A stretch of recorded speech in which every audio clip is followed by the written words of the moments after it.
तुम जो है समुद्र की पत्नी बनना चाहती हो तो समुद्र की तरफ जाइए, आगे, यहाँ से आगे तुम्हारा ही नाम चलेगा।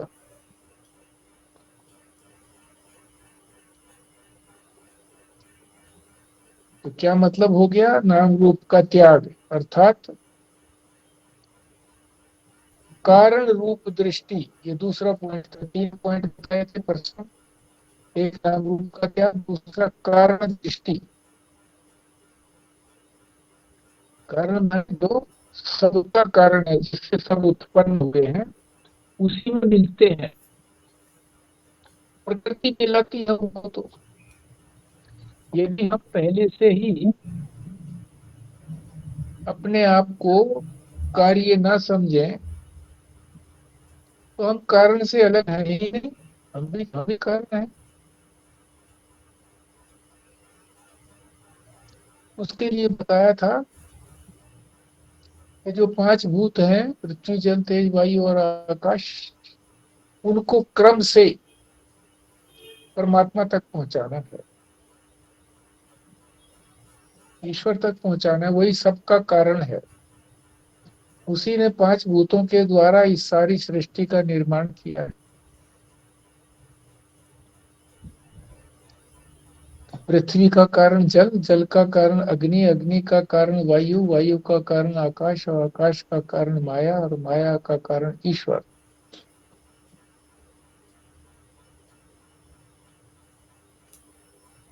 किसी ने उड़े बाबा से पूछा कि भाई इसका संधि क्या है, कहाँ तक कार्य है कहाँ तक कारण है, यानी कहाँ तक दृष्टा है कहाँ तक दृष्टि है। तो वो कहने लगे कि दृष्टा से अतिरिक्त दृष्टि है ही नहीं, जो हम हैं हमारे अंदर है वही बाहर प्रकट है। तीसरी बात ये दृष्टा दृष्टि की बात बताई थी। कल फिर दूसरे दिन उपाधि और उपहित की बात बताई थी। उपाधि हमेशा चेतन ही तो ओढ़ता है, जड़ तो कुछ कर नहीं सकता है? चेतन ओढ़ता है।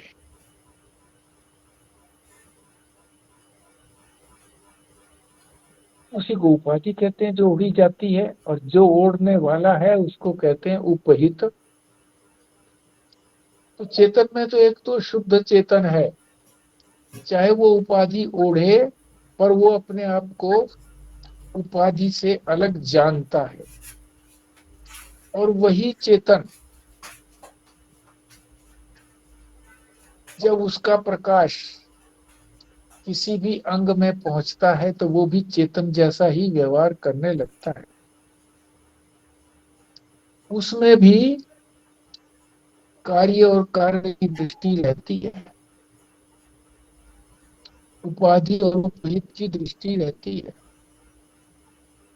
विषय उपाधि है, उनको कौन धारण करता है, इंद्रिय।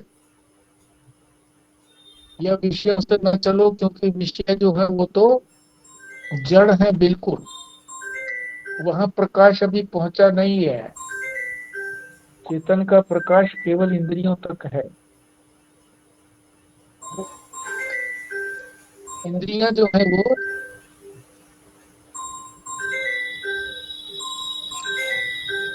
उसका कारण कौन है, मन। मन के बिना इंद्रियां कार्य नहीं करती। और मन का कौन प्रकाशक है, बुद्धि। और बुद्धि का कौन है, अहंकार। और अहंकार का कौन है, वही आगे चले जाओ परमात्मा तक पहुंच जाओ। कल ये उपाधि और उपहित का वर्णन हुआ था, और उसमें ये बताया था कि न कोई दृष्टा है न कोई दृष्टि है, दृश्य है। केवल मात्र एक दृष्टा ही है, और दृष्टा का अपना स्वरूप जो है वो चेतन है। न कोई समष्टि है न कोई व्यष्टि है। व्यष्टि समष्टि, समष्टि का अर्थ है ईश्वर।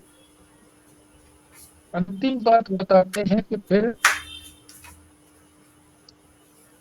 ब्रह्म जो है वो तो कारण भी नहीं है, वो तो कारणातीत है, कारण से भी अतीत है, यानी ईश्वर से भी परे है ब्रह्म।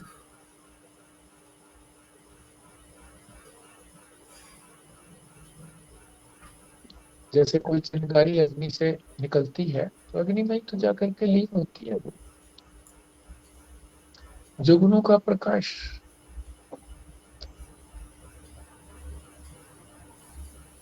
सूर्य में ही जाकर के समाप्त होता है। दिन में सूर्य होता है तो वो दिखाई नहीं पड़ता। इसलिए जो भी परमात्मा से एकता प्राप्त करना चाहता है, ब्रह्मवेता बनना चाहता है, वो अपने अंदर कोई अहंकार ना रखे। अहंकार उसी को कहते हैं जो अपने स्वरूप से अलग किसी चीज को मैं मान लेना। वो अहंकार को अपना आभूषण न बनाए। मैं ये हूं, मैं ये हूं, मैं ये हूं, ऐसा नहीं।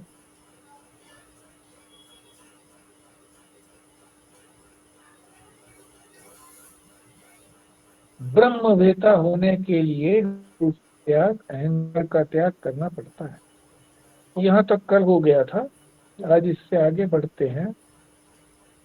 427 पृष्ठ पर नीचे की पंक्ति है, 3 बड़े नाम हैं जोड़े सहित। एक है हिरण्याक्ष और हिरण्यकश्यप।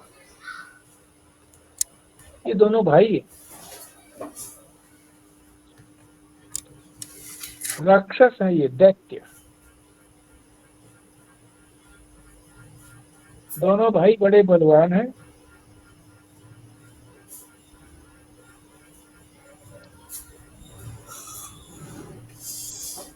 हिरण्याक्ष बलवान है और घमंडी भी है। तप करके उसने ब्रह्मा जी से वर ले लिया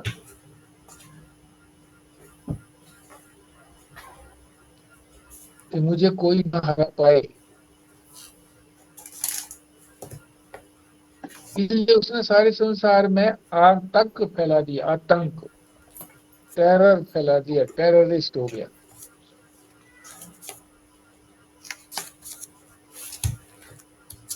तो भगवान विष्णु ने सोचा कि ये तो उचित नहीं है ऐसा वरदान। तो वो उसने क्या किया था, पृथ्वी को ही पाताल में पहुंचा दिया था। तो पाताल से फिर भगवान विष्णु ने पृथ्वी को सुरक्षित निकाला। वराह का रूप धारण करके, वराह जो है वो जमीन को कुरेद करके बैठता है, गड्ढा बना लेता है, उस जल में भर जाता है।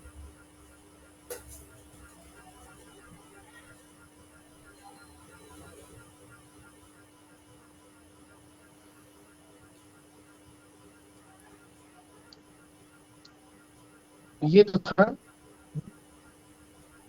हिरण्याक्ष। मगर जो उसका दूसरा भाई था, थे तो दोनों दैत्य ही, उसने भी बड़ा तप किया। ब्रह्मा जी से वर लिया।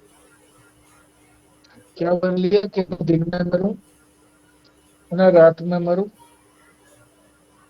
न भीतर मरूं न बाहर मरूं,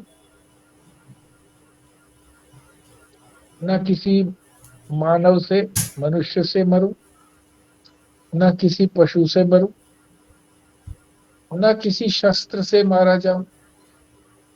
जितना भी वो सोच सकता था कि मृत्यु इस तरीके से आ सकती है, वो सब उसने गिना दिए और वर प्राप्त कर लिया।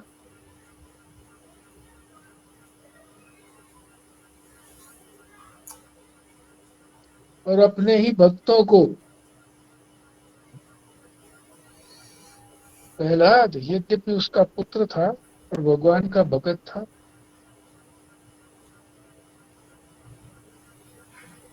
उसको भी अनेक प्रकार की यातनाएं दी।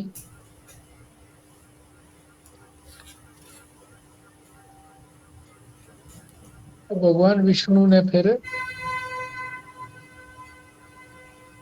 ऐसा अवतार लिया कि आधा शरीर उनका पशु का और आधा शरीर मानव का।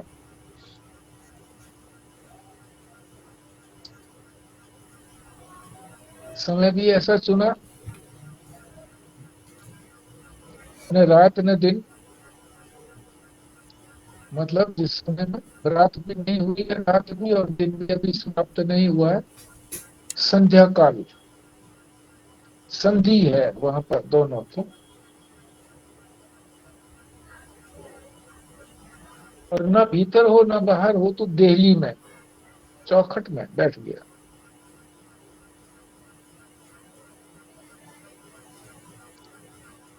और वो मानव भी नहीं थे, क्योंकि उन्होंने शेर का रूप धारण किया हुआ था, सिंह का। सिंह का भी था आधा शरीर और आधा मनुष्य का था।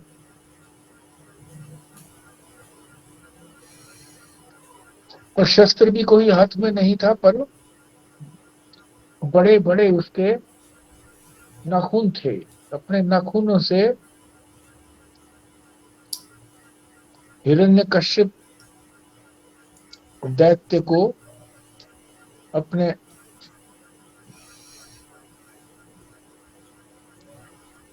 देहली में बैठा लिटाया,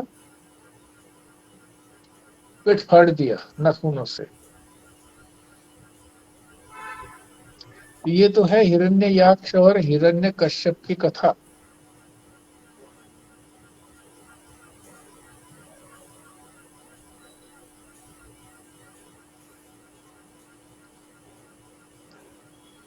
दोनों जो थे वो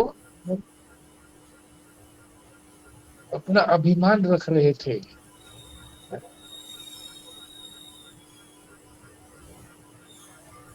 एक ने बड़ी शक्ति प्राप्त करके वो आतंकी बन गया, और दूसरा जो था वो मैं किसी तरह से मरू नहीं।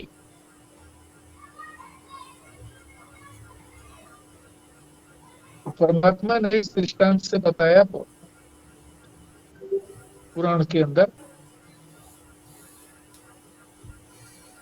कि जो नाम रूप रखता है वो इसी प्रकार से दुखी सुखी होता है। नल दमयंती भी कथा आती है। नल बड़ा कष्ट पड़ा था उनका। पांडव और द्रौपदी, इनके सौंदर्य में कोई कमी नहीं थी। नल भी दमयंती सुंदर थे, पांडव भी सुंदर थे, द्रौपदी भी सुंदर थी, अतिशय बलवान भी थे।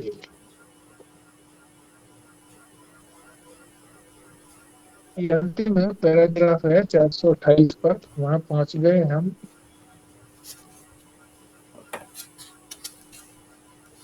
पर क्या किसी का रूप रहा ये? नल दमयंती का कोई रूप है क्या? वो वही रूप दिखाई देता है।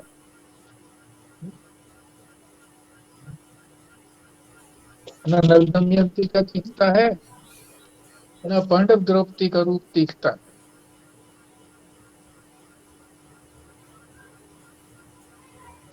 जिस समय थे उसी समय का इतिहास बताता है कैसे थे। अब नहीं है, नाम रह गया थोड़ा सा। नाम भी जो है वो अधिक काल तक नहीं रहता। तो महाराज जी ने बड़ा सटीक उदाहरण दिया है कि हमारे ही भारतवर्ष के अंदर जब अंग्रेजों का 200 साल का शासन रहा, तो उन्होंने जो भी सड़कें बनाई, जो भी बिल्डिंगें बनाई, उन सड़कों का नाम, अपनी जो मूर्तियां वहां पर स्थापित की, जिस समय में वो वहां के गवर्नर थे, मूर्तियां स्थापित कर दी। स्वतंत्रता के बाद वो सारी मूर्तियां भी हटा दी और भारत के जो गणमान्य व्यक्ति हैं उनकी मूर्तियां स्थापित कर दी और सड़कों के नाम भी बदल दिए। तो बताया ये रूप तो अत्यंत परिवर्तनशील है, बहुत ही ज्यादा परिवर्तनशील है, जल्दी बदल जाते हैं। मनुष्य गया तो उसका रूप भी चला गया। जैसे बालकपन में हमारा क्या रूप था, छोटे ही तो थे, 3 फुट के या 4 फुट के। फिर युवा अवस्था आ गई तो 6 फुट के हो गए, मांसपेशियां खूब टाइट हो गई, बल आ गया। वो भी नहीं रहा, वृद्धावस्था आ गई, शरीर मिल के घिसने लगा, मांसपेशियां ढीली हो गई। तो ये रूप तो हमारे देखते देखते हमारा बदल जाता है, हमारे देखते देखते हमारा रूप बदल जाता है। नाम तो बना रहता है, जो भी कोई हमारा नाम है, जब तक हमारा जीवन काल है। उसके बाद भी कुछ दिनों तक रहेगा, फिर कौन कौन किसको जानता है। अब हमारे प्राचीन कितने भी थे, हम तो अपनी संस्कृति को दोहराते रहते हैं, याद करते रहते हैं। इसीलिए हमारी संस्कृति जो है वो जीवित है। और जो संस्कृतियां आई, वो संस्कृतियों में उनके कोई महापुरुष उन्होंने याद नहीं रखी, ना मूर्तियां रखी, ना उनकी महिमा रखी, ना उनके कोई ग्रंथ रखे। एक ही ग्रंथ है मुसलमानों का भी, एक ही ग्रंथ है का वो ईसाइयों का भी। हमारे अनेक ग्रंथों के अंदर, पुराणों के अंदर सारी संस्कृति छुपी हुई है। महाभारत में संस्कृति छुपी हुई है, रामायण में छुपी हुई है। इसीलिए जीवित है, इस संस्कृति को कोई समाप्त नहीं कर सकता है। अब अंतिम ये 3 पंक्तियां हैं, निष्कर्ष बता रहे हैं कि विद्वान जो है वो तो जानता है कि नाम और रूप जो है ये चिरस्थायी नहीं है। रूप तो बहुत ही क्षणिक है और नाम थोड़ा सा अधिक है, पर है तो ये भी रहने वाले नहीं है। इसलिए इनका अभिमान क्या रखना, अभिमान तो उस चीज का रखें जो कभी समाप्त ही नहीं होती। देश काल वस्तु उसको कभी समाप्त कर ही नहीं सकते।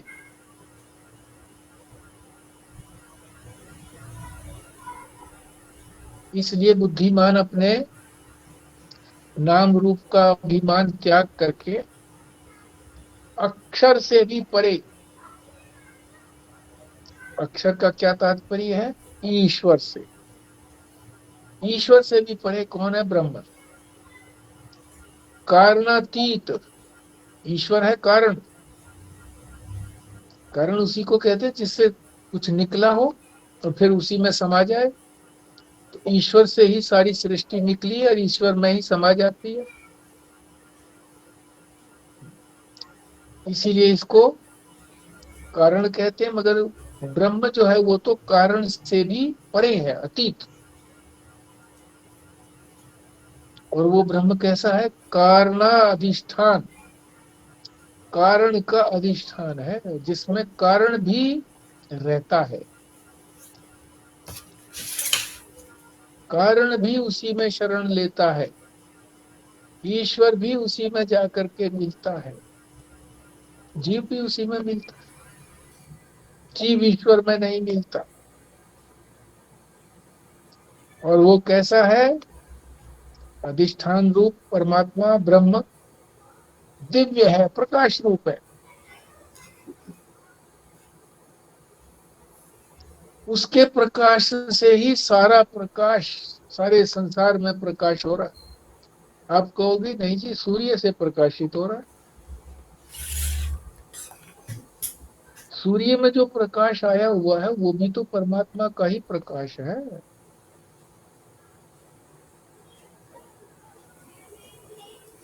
नित्य भी है, हमेशा रहने वाला, स्वयं प्रकाश है।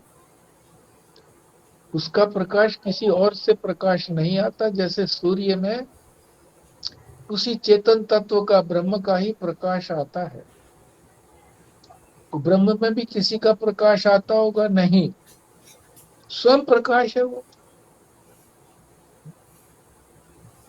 दूसरों को प्रकाशित करता है, अपना स्वरूप भी स्वयं प्रकाश कर देता है। दीपक अपने को भी दिखा देता है कि मैं दीपक हूं यहाँ पर, अंधेरे में भी, और सारे कमरे में प्रकाश में कर देता है।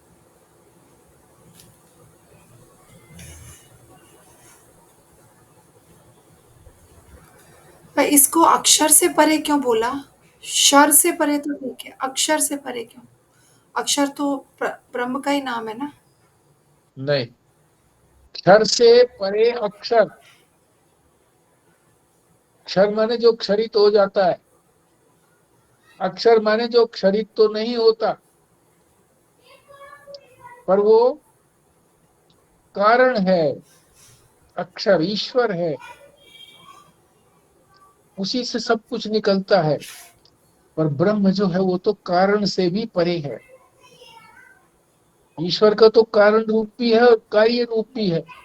ईश्वर कार्य रूप में भी सब में विद्यमान है, और कारण रूप से वो स्वयं अकेला है ही है। और ब्रह्म जो है वो तो अक्षर से भी परे है। गीता में भी आया है, कौन सा अध्याय, 15वां अध्याय, 16 कितना, 17वां या 18वां अध्याय है शायद, उसमें अक्षरात, अक्षरात अपि अक्षर, अक्षर से भी जो परे है, ऐसा कहा गया। ऐसे ब्रह्म में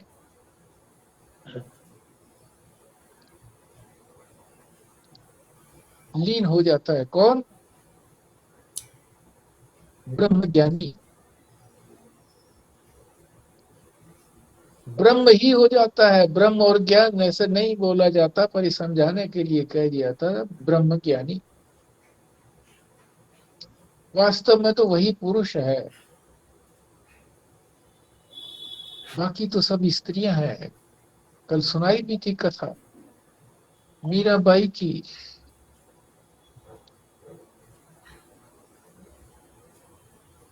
और एक संत की।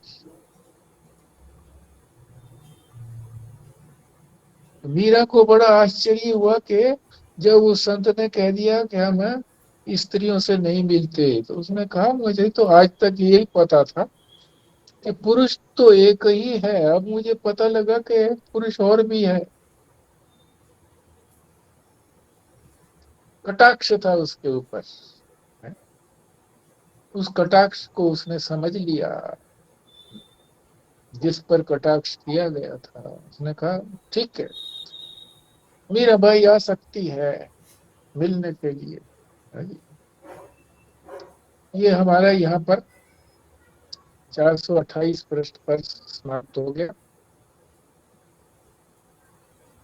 इसमें नाम रूप के त्याग की बात आ गई। यदि संसार के दुखों से, कष्टों से, झंझटों से पार जाना है तो कोई भी अभिमान मत रखो। अभिमान अपने नाम रूप का ही अभिमान होता है, अपने गुणों का अभिमान होता है। निर्विशेष तत्व को पाना है तो नाम रूप का त्याग करो, पहले कारण की दृष्टि बनाओ कि कारण को देखो, कार्य को नहीं, कारण को देखो। भोजन कर रहे हो तो ये देखो कि इसका कारण क्या है। रोटी जो बनी है उस किससे बनी है? आटे से। आटा ही तो कारण है उसका। पूड़ी भी खा रहे हो तो उसको देखो इसका कारण क्या है। तो कारण तो वही आटा ही है।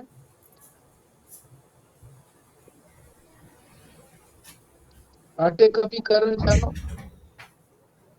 गेहूं, गेहूं का भी कारण जानो, पृथ्वी। और फिर इस प्रकार से पृथ्वी से जल, जल से अग्नि इत्यादि, और फिर परमात्मा में पहुंचो। इसी को कहते हैं कारण दृष्टि।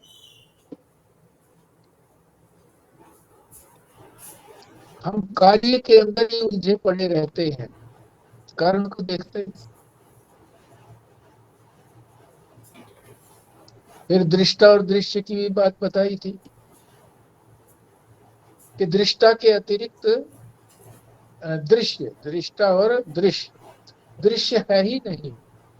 जो दृष्टा के अंदर है वही तो बाहर प्रकट है, तो दृष्टा ही बाहर प्रकट हुआ है, ये भी बताया था। फिर उपाधि और उपहित की बात बताई थी कि चेतन जो है वो उपहित है, वही अपने ऊपर उपाधि ओढ़ता है।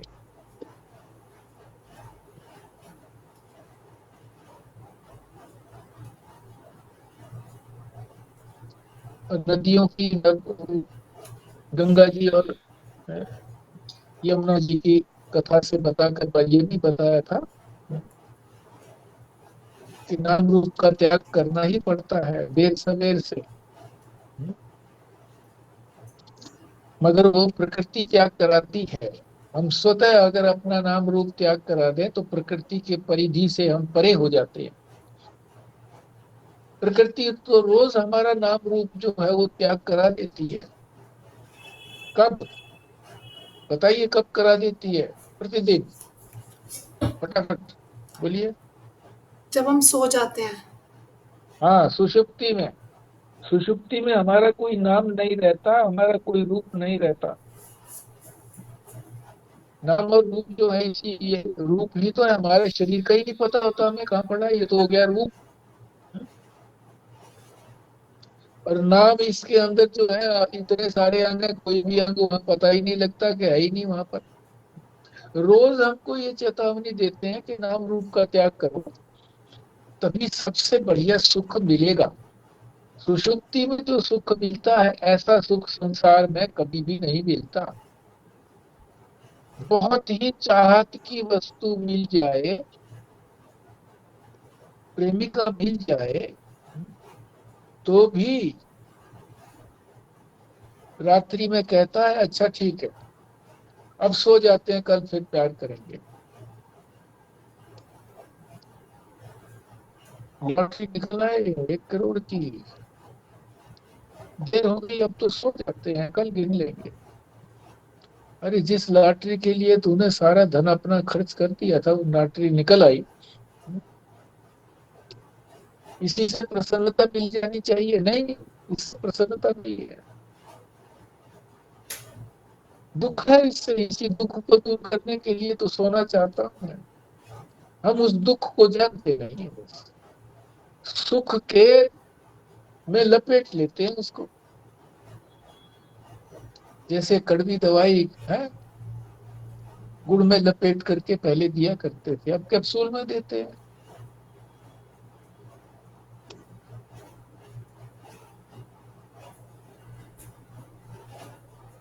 तो इसलिए ये बताएं कि जो विद्वान है, जिसने जान लिया है कि ये नाम और रूप जो है ये तो बाधक है, इनका अभिमान नहीं रखना चाहिए, और जो परम पुरुष में मिलना चाहता है वही तो सुख की खान है, आनंद है। दुखों की अत्यंतिक निवृत्ति है, परमानंद की प्राप्ति है उसमें जाने से।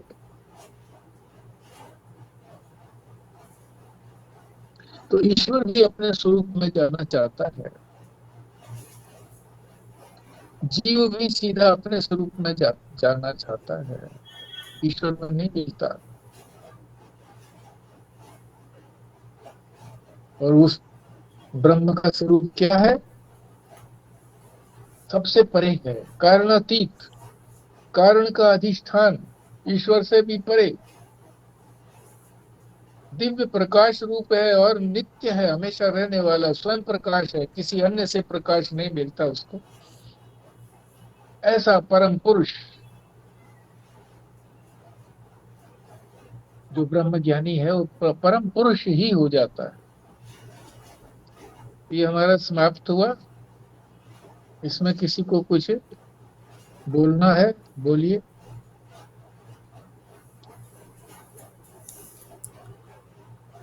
ये दिव्य का क्या मतलब होता है? प्रकाश, दिव्य। यहाँ का प्रकाश नहीं है, ये प्रकाश स्वर्ग में दिव्य प्रकाश होता है।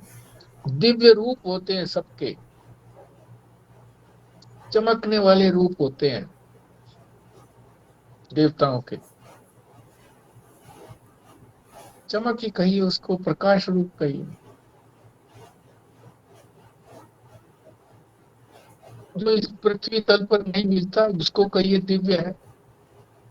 दूसरे लोक का है उसको दिव्य कहिए।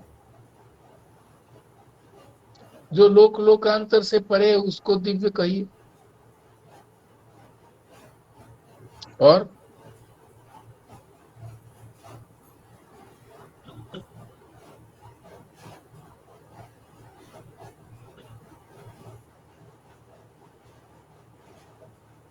ठीक है, आगे बढ़ते हैं 429 पृष्ठ पर। शीर्षक है ब्रह्म ज्ञान से आत्यंतिक मोक्ष। ब्रह्म ज्ञान की बात चल रही है। पहले नाम रूप का त्याग बताया था, अब मोक्ष तो हो जाएगा, पर वो कैसा मोक्ष होगा? तो ये आत्यंतिक शब्द बड़ा महत्वपूर्ण है। मुक्ति तो हो जाएगी, पर कैसी होगी? आत्यंतिक। इसके बाद और किसी मुक्ति की आवश्यकता नहीं है। अत्यंत मुक्ति, पूर्ण रूप से मुक्ति हो जाएगी, पूर्ण रूप से मोक्ष मिल जाएगा। इसका मतलब तो यह है कि पूर्ण रूप से पहले भी कुछ ना कुछ मुक्ति होती होगी। बिल्कुल होती है, उससे भी पहले मुक्ति होती है। पुत्री का विवाह हो गया तो माता पिता कहते हैं मैं तो मुक्त हो गया जी, चलो गंगा जी नहा आते हैं। बोलो। हाँ।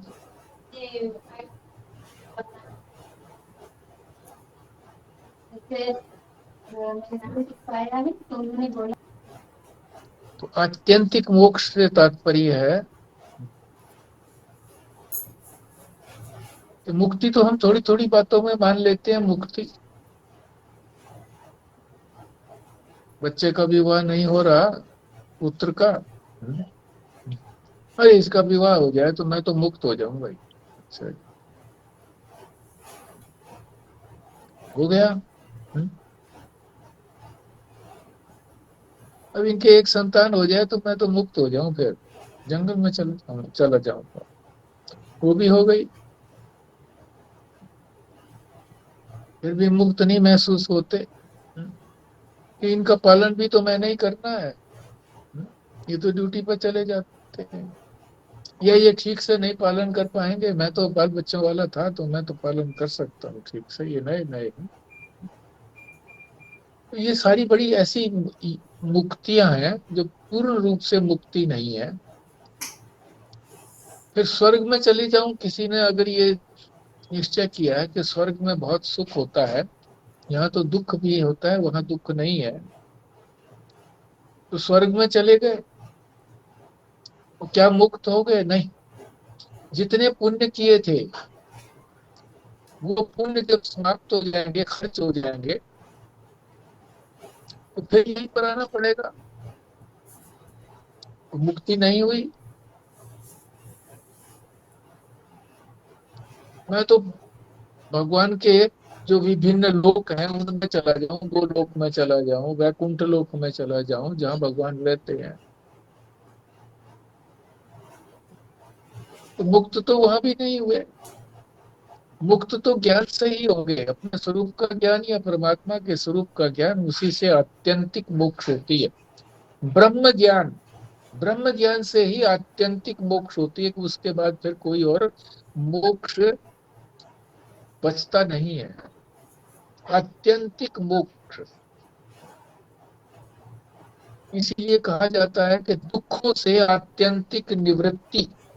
दुखों से मुक्त किससे होना चाहते हैं हम? दुखों से ही तो होना चाहते हैं, कि दुख ना आए हमारे पास। दुखों से आत्यंतिक निवृत्ति। क्या अकेले निवृत्ति होने से, दुखों के ना आने से मैं सुखी हो जाऊंगा? नहीं, परमानंद की प्राप्ति भी होनी चाहिए साथ साथ। भूख की निवृत्ति, भूख बड़ा कष्टदायी थी। भूख, तड़प रहा था भूख के मारे, बाजरे का सूखा टिक्कड़ मिल गया, खा लिया, अब वो कष्ट तो रहा नहीं है। जो जान निकलने को हो रही थी वो तो हुई नहीं, वो तो ठीक है, मगर आनंद नहीं मिला। आनंद कब मिलेगा? जब रसगुल्ले भी मिले, मिठाइयां मिले खाने को। इसीलिए जब भी भंडारे होते हैं आश्रमों के अंदर, तो जब वो समाप्ति पर आता है, तब वो महात्मा लोग, ब्रह्मचारी लोग जो है ना, वो मंत्र आदि, श्लोक आदि बोलने लगते हैं, और फिर अंत में कहते हैं, आज के भंडारे की जय, आज के आनंद की जय। क्यों? बढ़िया बढ़िया माल मिला, रोज तो मिलता नहीं है, इसलिए आनंद है। भूख भी मिटती, आनंद भी आता है।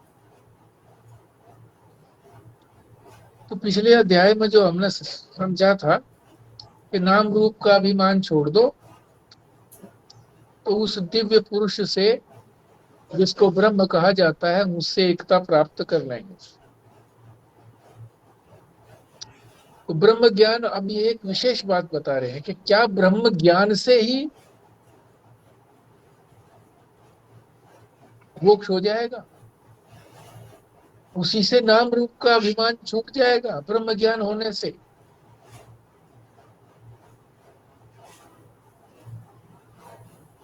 तो कहते हैं हाँ, ब्रह्म ज्ञान से ही मोक्ष हो जाएगा, उसके लिए कुछ करना नहीं पड़ेगा। अगर अभिमान रह गया थोड़ा बहुत भी, तो फिर आना जाना पड़ेगा, आवागमन। जन्म मृत्यु को आवागमन कहते हैं। आए आए तो जन्म हुआ, जन्म हुआ तो आगमन हो गया, मृत्यु हो गई तो गमन हो गया, आवागमन।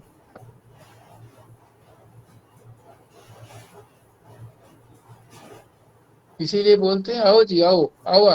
कई कई जगह पे आवा ही बोलते हैं, आओ जनाब, आवा, आवा, स्वागत तैयार, ऐसे बोलते हैं। तो ज्ञान से ही मुक्ति, इस बात को यहाँ पर विशेष रूप से बताएंगे 9वें मंत्र में। मंत्र को अर्थ सहित समझ लेते हैं। स यो है वे वही,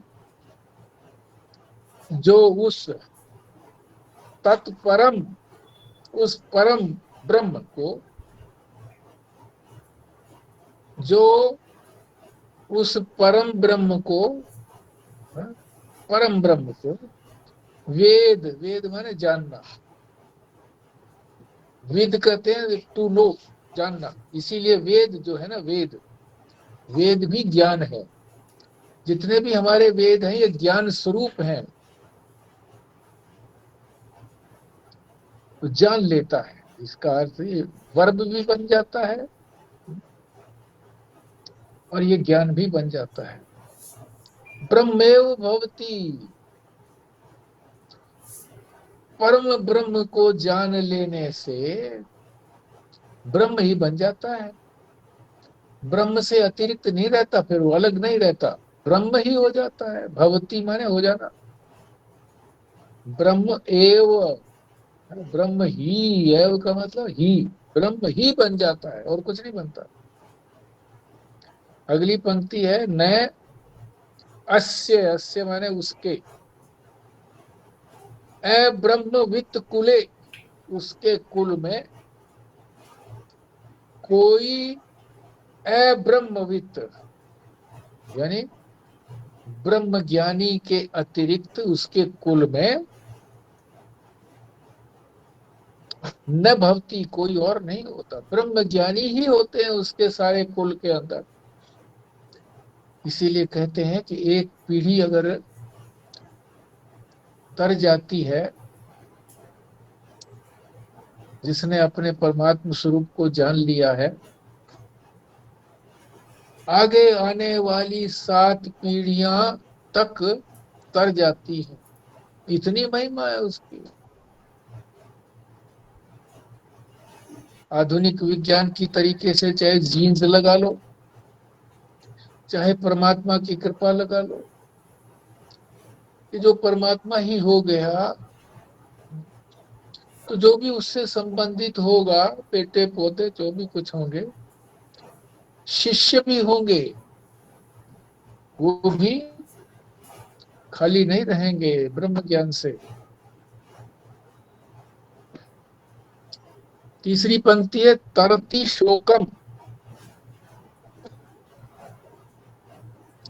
ये कहीं और भी कहा गया है, तरति शोकम आत्मवित्त, जो आत्मा को जान लेता है वो शोक से तर जाता है। शोक कहाँ है? संसार में हर समय शोक ही लगा रहता है, दुख ही दुख है।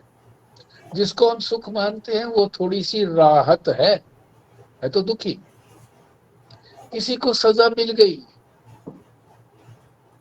10 साल की सजा है, दुखी है ना। फिर उसको साल 6 महीने के बाद बेल मिल गई कुछ दिनों के लिए, राहत ही तो मिली, कोई दोष से उससे छूटा तो नहीं, सजा तो बरकरार रही, तो थोड़े दिन के लिए छूटा। उसमें भी शर्तें लगा दी, ये नहीं करोगे, ये नहीं करोगे, ये नहीं करोगे, बाहर नहीं जाओगे, ये नहीं करोगे, दुनिया भर की शर्तें, दुखी दुख है। तरती शोकम, शोक से तर जाता है। शोक तो सारे संसार में ही है, परमात्मा में शोक का कण भी नहीं है, नाम भी नहीं है। और यह सुख का गंध भी नहीं है। महात्मा कहते हैं सुख की यह गंध भी नहीं है। उसी को ही हम सुख मान लेते हैं कि ये सुख है। अपने अपना मान्यता है। एक बार एक पंडित जी और एक मुसलमान साथ साथ बाजार में से जा रहे थे। रास्ते में कसाई की दुकान आई जहां वो मांस बेचते हैं, बदबू आती है।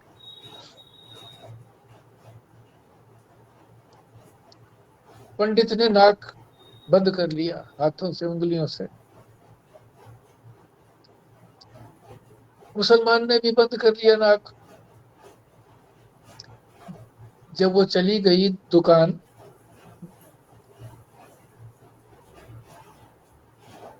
तो उसने पूछा मुसलमान ने, आपने नाक क्यों बंद किया था?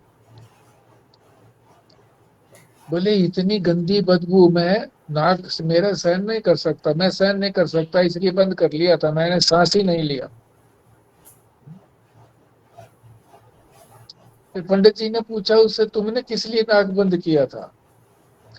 बोले मैंने लंबा सांस लिया था ताकि यही खुशबू जो यहाँ मांस की है ये अभी बनी रहे कुछ देर तक। मैं तो निकल जाऊंगा इस दुकान से, पर कुछ देर तो बनी रहे ये। यही दृष्टिकोण का फर्क है।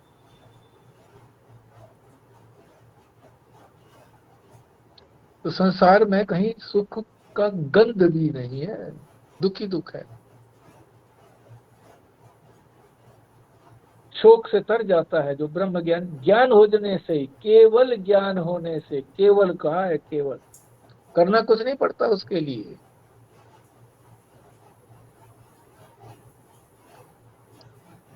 तरती पाप मानम, पाप से भी तर जाता है। अब कोई पाप बचता नहीं है उसका। तो पहले बताया ही था कि पीछे वाले जो कर्म है उसमें पाप कर्म भी हो, अनेकों जन्मों तक पाप भी किए हुए हों, और वो संचित कर्म हो, तो ब्रह्म ज्ञान होने के बाद वो भी नष्ट हो जाते हैं। क्यों? ज्ञान अग्नि, ज्ञान की जो अग्नि है सबको भस्म कर देती है। पाप से भी छूट जाता है। पाप ही तो दुख देते हैं, तो पाप रहते ही नहीं है तो दुख कहां से आएगा। अंतिम पंक्ति है, चौथी पंक्ति, गुहा। गुहा कहते हैं हृदय की गुफा, या बुद्धि गुहा कहो, गुफा। ग्रंथिभ्यो, यही तो गांठ लगी हुई है, चेतन की और जड़ की, दोनों बैठे हैं ना यहाँ पर। अहंकार भी बैठा हुआ है और चेतन भी बैठा हुआ है, दोनों की गांठ लगी हुई है आपस में। इसी को चिज्जड़ ग्रंथि कहते हैं, हृदय ग्रंथि भी बोलते हैं इसको। गांठ लग गई हृदय के अंदर, जो बैठे हैं दोनों, अहंकार और निर्विशेष तत्व ब्रह्म। तो जब वो उसको ब्रह्म का ज्ञान हो जाता है तो ये ग्रंथि नहीं रहती, ग्रंथि से छूट जाता है। यही तो बांधे हुई थी, गांठ ही तो बांधती है किसी को। अरे एक लड़की जिसको न लड़का जानता, लड़की लड़के को नहीं जानती। आधुनिक काल की बात मत करिए। अब भी इतने नहीं है, जो उससे ज्यादा वही है अभी जनसंख्या में, जिनका एक दूसरे से परिचय नहीं होता। माता पिता ही उनके लिए चुनाव करते हैं। एक दूसरे की कपड़े की गांठ, साथ फेरी लेते हैं, गांठ तो कपड़े में लगी है, गांठ उनके हृदय में लग जाती है कि हम तो जुड़ गए, अब अलग हो ही नहीं सकते। हमारी भारतीय संस्कृति में तलाक नाम ही नहीं है, कोई नाम नहीं है तलाक। बंद गया सो बंद गया। आजकल कहते हैं नहीं, राड से बाढ़ भली, तलाक दे दो सुखी रहो। अरे परमात्मा ने जो तुम्हारे भाग्य में सुख और दुख जो लिखा हुआ है इस शरीर में, उसको क्या तुम मिटा सकते हो? वो तो मिलना है। बाढ़ लगा ली, अब उधर तो से तलाक ले लिया, दूसरा ले लिया। वहां कोई जरूरी है सुख मिलेगा? तुम्हारे प्रारब्ध में होगा तो सुख मिलेगा, पुण्य कर्मों का आधिक्य होगा तो सुख मिलेगा, नहीं तो दुख ही दुख मिलेगा।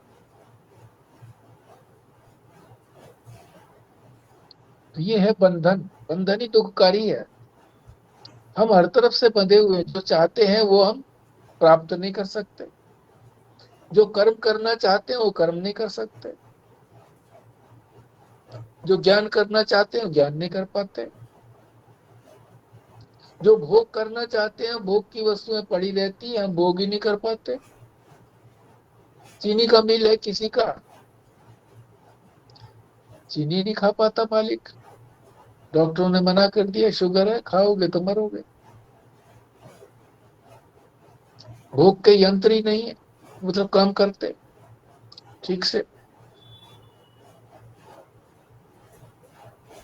कर्म करने में असमर्थ है।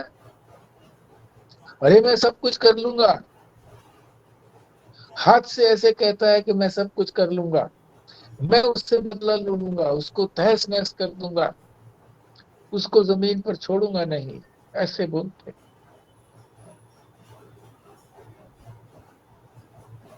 एक मेरा मरीज था श्रीनगर में, ये पॉटरी की दुकान करता था, पॉटरी सड़कों पर बेचता था। उसके पास घोड़ा था, और वो छोटा घोड़ा, और वो उसमें सामान रखने के लिए, तो वो जाकर के जो जो संडे बाजार लगते हैं, जो मतलब वीकली बाजार लगते हैं, उन्हीं में जाके बेचता था। एक बार ऐसे हुआ कि उसका एक्सीडेंट हो गया।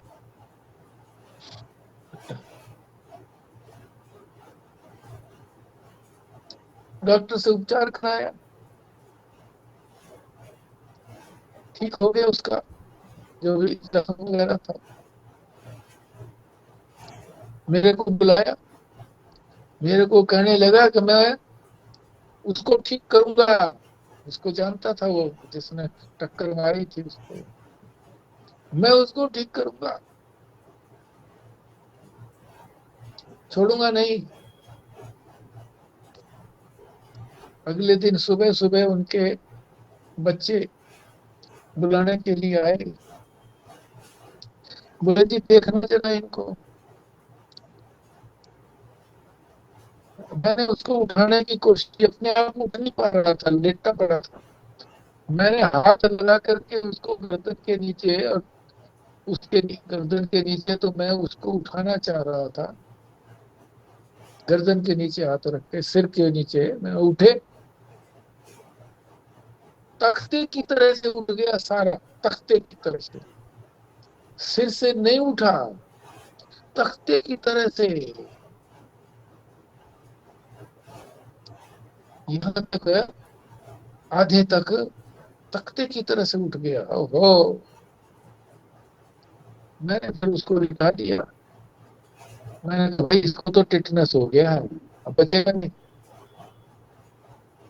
हॉस्पिटल ले गए, नहीं बच पाया। तो क्या कर सकता, कुछ कर नहीं सकता, कुछ भोग नहीं सकता, सीमाएं हैं बड़ी। मगर जब ब्रह्म ज्ञान हो जाता है, उसके लिए करना नहीं पड़ता कुछ, ज्ञान हो जाता है तो फिर शोक आदि से पार हो जाता है, और वो अमृत तत्व की प्राप्ति हो जाती है, दुखों से आत्यंतिक निवृत्ति और परमानंद की प्राप्ति। शोक का मतलब दुख, इससे आत्यंतिक निवृत्ति हो जाती है और परमानंद की प्राप्ति होती है। ऐसा आनंद कहीं और नहीं आता। तो यहीं तक हम इसके अर्थ जो है, यहीं तक आज विश्राम लेते हैं। अमृत तत्व को प्राप्त होता है, यानी अमर हो जाता है। 5 तारीख, 5/9/25। हाँ जी, अब किसी ने बोलना तो बोलो भाई। जी प्रणाम जी, 1 मिनट में बात कहूँ जी। हाँ इससे जी। पिछले वाले चैप्टर में बात हुई ना जी, नाम रूप जो है नहीं रहते हैं, बट ये अहंकार वाली बात तो चलो ठीक है कि नाम का अहंकार अगर रहेगा तो नहीं रहेगा, पर जो परमात्मा का नाम है वो तो कहते हैं कि नाम सदा रहता है जगत में, तो वो संदर्भ थोड़ा अलग हो गया करके, या तो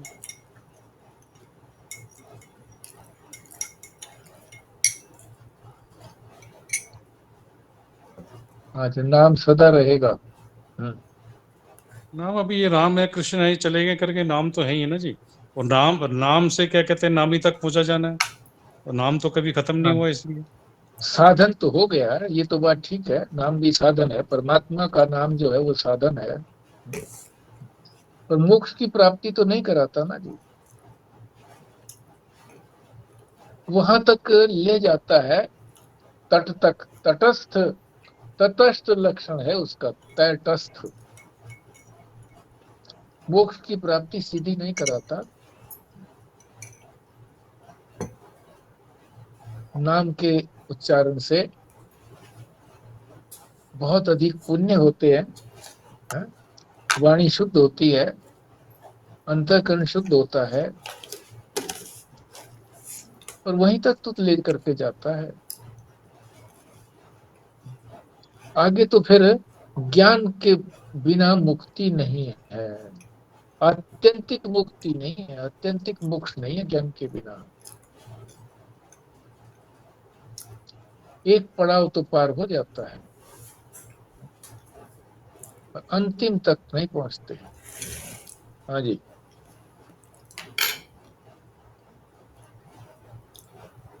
हम ऐसे भी कह सकते हैं क्या, ईश्वर ने ही तो काल को बनाया है, तो हाँ, जो ईश्वर का नाम है उसके ऊपर तो काल की कोई सीमा नहीं है। मतलब उसके नाम, उसका नाम तो काल के परिधि से बाहर है ना। तो ईश्वर का नाम तो रहेगा, पर वो ब्रह्म तक नहीं पहुंचा पाएगा, मतलब उसको कहीं तक लेके जाएगा पर आगे नहीं ले जाएगा। पर उसका नाम, ईश्वर का नाम तो सदा ही रहने वाला है ना। कालातीत नहीं है, उसका स्वरूप जो है ना वो तो कालातीत है। ये जो है नाम रूप तो यही रहेंगे। अब जैसे उदाहरण देकर बताया ही था कि भी कितने दिन चलते हैं, रूप तो चलते ही नहीं है। हमारे जीते जी हमारा रूप खत्म हो जाता है, नाम कुछ दिन चलता है, फिर वो नाम भी समाप्त हो जाता है। और फिर नाम जो है ना वो हमारे नाम जो हमारी संस्कृति के नाम है, जो हमारे राम कृष्णा जी के नाम है, ये सारे विश्व में कहाँ व्यापक है। दूसरे तो मानते ही नहीं इनको, जानते ही नहीं कि कोई ऐसा है। जानते होंगे तो फिर वो ईश्वर नहीं जानते उनको, नाम भी जानते होंगे तो ईश्वर नहीं जानते। तो कालातीत नहीं है नाम भी। नाम तो बहुत ही छोटा है, ये तो काल जो है ना, समय, यही परिच्छिन्न करते हैं सारे, सबको, सारे देश काल। देश काल और वस्तु, देश माने स्थान, स्थान छोटा बनाता है किसको, जो व्यापक है। और इसी तरह से काल छोटा बनाता है। और इसी तरीके से वस्तु छोटी बनाती है, मगर ब्रह्म को ये छोटी नहीं बनाती। ब्रह्म को देश काल वस्तु ये बाद में बनी है, व्यवहार के लिए बनाई है। उसको कैसे छोटा करेंगे।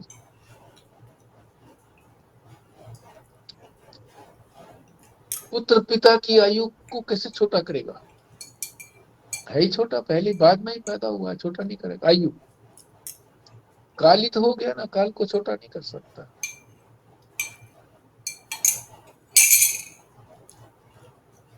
जिस देश में पिता रहा है उस देश में पुत्र रहा है क्या, पुत्र तो बाद में आया है। उस समय में जिस समय पुत्र नहीं हुआ था तो पिता ही पिता तो था, समय भी, तो समय भी उसको छोटा नहीं कर सकता। वस्तु वस्तु तो वही हो गई ना, पुत्र ही, पुत्र थोड़ी छोटा करेगा उसको।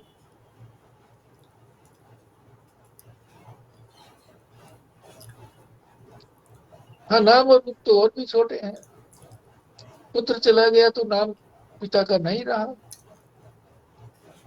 और पुत्र नहीं आया था तब तक पिता का नाम भी नहीं था। ये तो बहुत ही सापेक्षिक है नाम और रूप तो। देश काल वस्तु जो है कुछ कुछ रूप में निरपेक्ष है, कुछ रूप में निरपेक्ष है, बाकी वो भी सापेक्ष ही है। हाँ जी।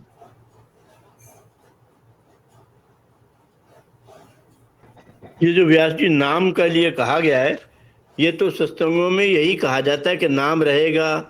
और तो वो जो नाम दूसरा कहा है दिव्य, जो धुनात्मक नाम रहेगा, तो वो क्या है जी? ध्वन्यात्मक जो नाम है वो भी ज्ञान ही परिणित होता है ध्वनि के अंदर। ज्ञान ज्ञान परिणित होता है ध्वनि के अंदर। ध्वनि जो है उसको तो वो वेव्स कहिए उसको, जो आजकल टीवी और जो रेडियो वगैरह चलते हैं वो उस वेव्स को ही तो, जो लहरें हैं उन्हीं को तो पकड़ता है वो चैनल। सीमित हो गया ना कि वही चैनल उसको पकड़ पाएगा, दूसरा चैनल नहीं पकड़ पाएगा।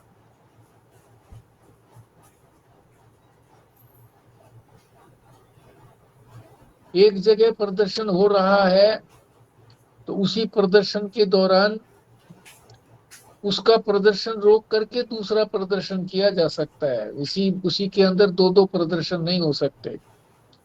काल की भी सीमा है, समय की, देश की स्थान की भी सीमा है। जो एक वस्तु एक स्थान पर है और दूसरे स्थान पर कोई और वस्तु है। तो ये तो प्रारंभिक वस्तुएं हैं। जो ध्वन्यात्मक आपने नाम कहा, भी नाम, बहुत नाम जपने से फिर नाम को बोलना नहीं पड़ता, वो ध्वनि अपने आप ही सुनने लग जाती है अपने कानों में। तो इसी सीमित में ही तो सुनने लगती है। इसी शरीर में जो उसको करता है उसी को तो सुनता है, सबको तो नहीं सुनता। तो सर्वव्यापक तो नहीं है ना ध्वनि भी, नाम भी इसी तरह से नहीं है। हाँ ये ठीक है, प्रारंभ में इसको ऐसे करना चाहिए, जप भी करना चाहिए। नाम जप से ही नाम होगा, नाम होगा अंतःकरण शुद्ध होगा। फिर जपना भी नहीं पड़ेगा, आवाज ध्वनि अपने आप आती रहेगी इत्यादि। ठीक है। इसमें भी क्लेरिफिकेशन आता है, ये कबीरदास का पद है ये, नाम अनाम अनंत रहत है, दूजा तत्व न कोई। मतलब परम सत्ता की ओर इशारा कर रहे हैं करके कि जो सभी नाम और रूप से परे है वो अनंत रहता है।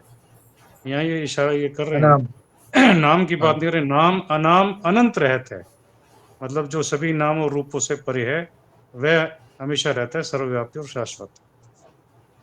अनाम भी तो बोल दिया ना साथ में, अनाम, जिसका कोई नाम नहीं है वो रहता है सदा। वही कह रहे हैं, नाम अनाम अनंत नाम रहता है। अनाम, यानी जिसका कोई नाम नहीं है वही सर्वत्र रहता है, नाम नहीं रहता सर्वत्र। नाम अनाम, ठीक बात है। ठीक है जी, फिर बिमला जी करिए आप पूर्ण।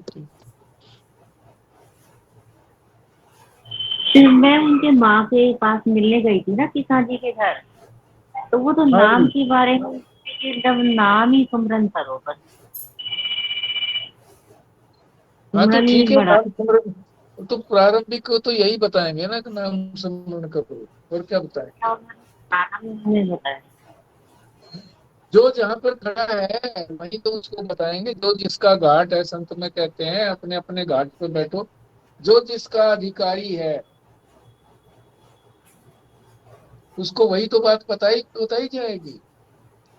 जो जवान लड़का है वो कहता है कि मुझे दिक्कत हो रही है, क्या दिक्कत हो रही है, मैं तो शादी करना चाहता हूँ, हो नहीं रही, तो उसको शादी। और जो आया यूँ कहता है कि मैं तो संन्यास ले रहा हूँ, मैंने संन्यास ले लिया, तो ठीक है। जो जितना जैसा अधिकारी है, अधिकारी के हिसाब से, योग्यता के हिसाब से ही आगे बढ़ाते हैं भगवान भी। और महापुरुष भी जो है गुरुकुल भी योग्यता के हिसाब से इसको। हाँ जी, मतलब मुझे तो यही कहा था, लेकिन कृष्णा जी को भी उन्होंने यही कहा था कि बस यही समझते करो, स्मरण करते रहो माला तो का कोई, जाप। हाँ ठीक बात, माला जपनी चाहिए, माला जपनी चाहिए। कौन कहता माला ना जपोगे, नहीं तो संसार को जपोगे। जिस काल में माला नहीं जपेंगे उस काल में संसार को जपेंगे। संसार सिर पर चढ़ा हुआ है ना, हर समय वही अपना कर्म कराता रहता है, उसी को जपते रहते हैं हम। जपना मतलब सोचना, चिंतन करना, संकल्प विकल्प करना संसार के बारे में। अभी 1 घंटा हम बैठते हैं तो क्या संसार का चिंतन होता है क्या? नहीं होता। अब इसके बाद इस संसार का चिंतन शुरू हो जाएगा, अब ये करेंगे, अब ये करेंगे, अब ये करेंगे। ठीक है जी, हाँ करिए पूर्ण। ओम पूर्णमदः पूर्णमिदं पूर्णात् पूर्णमुदच्यते पूर्णस्य पूर्णमादाय पूर्णमेवावशिष्यते। ओम शांति शांति शांति। नारायण नारायण नारायण नारायण नारायण। नारायण। नारायण।